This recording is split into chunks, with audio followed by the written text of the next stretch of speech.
I was never the kind of man to believe in curses.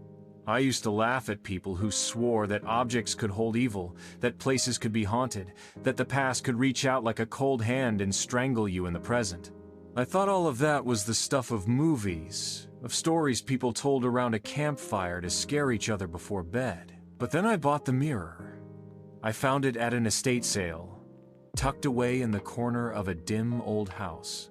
It was tall, the kind of thing you'd expect to see in an antique shop, ornate wooden frame, gold paint faded and peeling, and a glass so clear it almost looked like water. The old woman running the sale noticed me staring at it. Her voice was thin and cracked, like brittle paper when she said, "That mirror's not for everyone." I asked her what she meant, but she just shook her head, muttering something under her breath that I couldn't quite catch. I should have listened. I should have walked away. But I was curious, and it was cheap, too cheap for something that beautiful. I handed her the cash, loaded it into my truck, and brought it home. The first night, nothing happened. I set the mirror up in my bedroom, leaned against the wall across from my bed, and admired the way it caught the dim light of my lamp. It made the room look bigger, brighter even. I felt like I'd made a bargain. The second night was when things started to change. I woke up in the middle of the night and, for some reason, my eyes went straight to the mirror. My reflection was there, of course, but it wasn't quite right. It was subtle. So subtle that half-asleep me might have just brushed it off. But I noticed my reflection was smiling. I wasn't. My lips were still, but the man in the mirror's lips were curled upward in a grin so thin and wrong it made my stomach tighten. I sat up, rubbing my eyes, thinking maybe I was dreaming. When I looked again, the reflection was normal. Just me. Just tired, messy-haired me. I didn't sleep much that night. Over the next week, the mirror's tricks got bolder. Sometimes I'd walk past it and swear the reflection lagged half a second behind me, like it wasn't ready to move when I did. Once, I leaned close to tie my tie and saw, very clearly, that the me in the mirror blinked twice when I hadn't blinked at all. But the worst was the sound. Late at night, when the world was still and I was just on the edge of sleep, I'd hear it soft knocking, like someone was trapped inside the glass, their hands pressed against the surface, begging to get out. I tried to ignore it, but ignoring it was like trying to ignore your own heartbeat. The knocking grew louder, sharper, until one night, furious, I threw a blanket over the mirror. I thought that would solve it. Out of sight, out of mind. But that night, I dreamed. In the dream, I was standing in front of the mirror, the blanket gone. My reflection was staring at me, but his eyes were pitch black, the kind of black that swallowed the light. He whispered something, but the glass muffled it. I leaned closer, pressing my ear against the cold surface. And then, clear as day, I heard him, "Let me in." I woke up gasping, sweat pouring down my face. The blanket was gone. The mirror was bare. And my reflection was smiling again. I decided the mirror had to go. I hauled it out of my room and dragged it to the garage. I didn't care if I'd wasted my money, I just wanted it out of sight. That night, for the first time in weeks, I slept deeply, peacefully. But peace never lasts. The next morning, when I went to brush my teeth, I froze. The bathroom mirror, an ordinary, boring square above the sink, had changed. My reflection in it was smiling. The curse hadn't stayed with the mirror. It had stayed with me. And that was just the beginning. I didn't want to believe it at first. I told myself I was tired, that I'd been imagining things. But denial only lasts so long. Every mirror in the house began to betray me. The reflection I saw wasn't always mine, not exactly. Sometimes he looked a little older, other times younger. Sometimes his expression was twisted into that same awful grin, or his eyes were too dark. too hollow. Once, when I was shaving, I nicked my chin with the razor. The sting was sharp and quick, and blood trickled down my skin. But when I glanced at the mirror, my reflection wasn't bleeding. He was watching me, smiling, as if waiting for something. I smashed that bathroom mirror with my fist. The glass shattered into a 100 jagged shards, raining down into the sink. But when I looked down, every piece reflected the same smiling face. Not me. Not anymore. Him. I left the glass in the sink and backed out of the room, slamming the door shut behind me. My knuckles were bleeding badly, but I didn't care. I wanted to run, but where would I go? This thing wasn't in the mirrors anymore. It was in me. That night, I avoided every reflective surface I could. I turned off the TV before it went dark, so it wouldn't catch my reflection. I kept my phone face down. I even avoided the windows, afraid I might see him staring back from the dark glass. But I couldn't avoid sleep. The dream returned, clearer than ever. I was in my bedroom again, standing before the tall mirror I had locked away in the garage. The reflection was no longer confined. He was standing beside me in the room, his presence thick and heavy like smoke. He leaned close, and though his lips didn't move, I heard the words inside my skull. "You don't belong here. You're wasting your place. Give it to me." I jolted awake, my body stiff, my throat dry. For a moment, I was convinced I wasn't alone. The air felt charged, humming with something invisible. And then came the sound, the same knocking as before.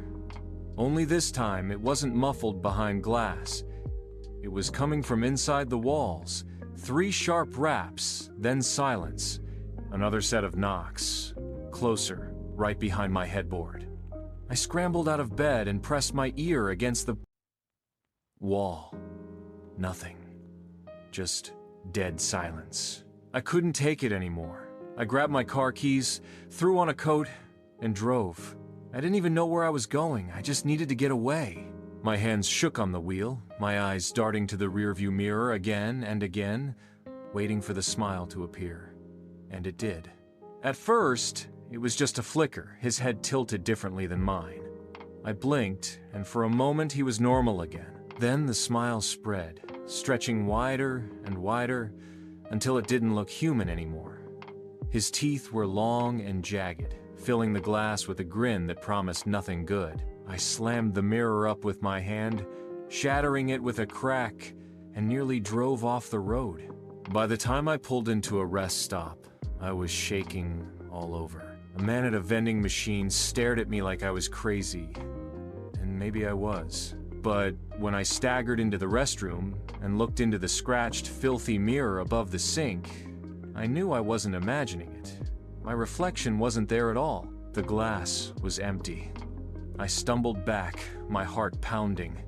The air seemed heavier, pressing against my lungs. Then, slowly, a hand pressed against the other side of the mirror, palm flat on the glass. Long fingers spread out, impossibly thin, as if stretching the surface. The hand dragged down, leaving streaks like condensation. And then the face appeared, pressing against the glass, straining to break through. His mouth moved soundlessly, but I knew what he was saying. "Let me out." I bolted. I didn't even wash my hands, didn't look back at the mirror again. I drove home faster than I should have, checking the shadows of every reflective surface I passed. The fear wasn't just in my house anymore. It was following me. When I got home, I made the mistake of calling my sister. I hadn't spoken to her in weeks, and when she heard my voice, cracked and frantic, she asked what was wrong. I didn't want to tell her the truth. It sounded insane, but it all poured out anyway. The mirror, the reflection, the knocking, the dreams. She went silent for a long time, then said quietly, "Do you still have it? The original mirror?" I told her it was locked in the garage. She swore under her breath, then told me to listen carefully. Don't ever break it. Don't ever destroy it. You don't know what's inside. If you try to smash it, you'll only let it out completely. Whatever you do, keep it whole. Keep it sealed away." Her words made my blood run cold. She believed me, and that was worse than her laughing it off. I asked her how she knew. There was a pause, and then she whispered, "Because when we were kids, I saw it too. That mirror was in Grandma's house before she died. She covered it for a reason. I thought it was gone forever." I dropped the phone. My hands went cold. My stomach twisted. My sister had known. Our grandmother had known. And now, it was mine. That night, I didn't sleep at all. I sat in the living room with every light in the house on, trying not to blink, afraid of what I'd see if I closed my eyes. The knocking came again, louder than before, echoing through the vents, the windows, the very floor beneath me. And then came the laughter. It wasn't mine. It wasn't even human. It came from the walls, from the shadows, from the mirror locked away in the garage. Low at first, like a whisper. Then growing louder, filling every corner of the house, until I covered my ears and screamed for it to stop. When it finally did, the silence was worse than the sound, because I knew it was waiting for me to break. Waiting for me to make the mistake that would set it free. But the thing about waiting is, it wears you down. And I didn't know how much longer I could last. I was a hollow man by the third night, sleep-deprived, jumpy, and pacing the house like an animal trapped in a cage. Every reflective surface was covered foil on the TV, sheets draped over the windows, bathroom mirrors pried from the walls. Yet somehow, he still found me. Not through the glass anymore, but through shadows, corners, places where light didn't fully reach. I would glance into the darkened hallway and see him standing there, half-formed, his face flickering like a bad signal. He would tilt his head, that grotesque grin widening, and then he'd vanish when I blinked. My house no longer felt like mine. It was his playground. By the fourth day, I hadn't eaten. My body was trembling, weak, but my mind was wide awake, buzzing with a single, dreadful realization. Hiding wasn't enough. Covering mirrors wasn't enough. He wasn't waiting to be let out anymore. He was breaking through on his own. I went into the garage that evening. The original mirror still stood there, draped in an old tarp, its frame looming like a coffin propped against the wall. I stood in front of it for a long time, hands shaking, torn between two impossible choices. Leave it covered and let him keep breaking through in flashes, or face it directly and risk unleashing whatever was trapped inside. The knocking began again, steady and patient. 3 times, then silence. 3 more, louder, insistent. My breath came out ragged. Against my better judgment, I yanked the tarp away. For a moment, it showed nothing. Just me, pale, gaunt, hollow-eyed. But then my reflection's mouth began to move, though mine stayed closed. "You're not strong enough," it said, soundless yet thunderous in my mind. "You never were. That's why she hid me from you. But now it's too late. I'm already here." The glass trembled as if under strain. Cracks spread across the surface, not breaking fully, but spiderwebbing outward like veins. My reflection pressed his hand to the inside of the glass, and the cracks spread further under his palm. I staggered back, but the garage door slammed shut behind me on its own. "Stop!" I shouted, my voice breaking. "You're not me!" His grin widened into something inhuman, teeth jagged, stretching ear to ear. His eyes were black pits that sucked in the light. "I am what you could be," he whispered. "What you were meant to be. And when I'm free, you won't even exist." The glass groaned. Shards began to bulge outward. ready to spill into my world. Desperate, I grabbed the heaviest tool I could find, a crowbar, and lifted it high. My sister's words echoed in my skull. Don't ever destroy it. Don't ever destroy it. But what choice did I have? The reflection laughed as if he could hear my thoughts. Yes, do it. Break the cage. Let me out. I froze. His voice wasn't mocking anymore.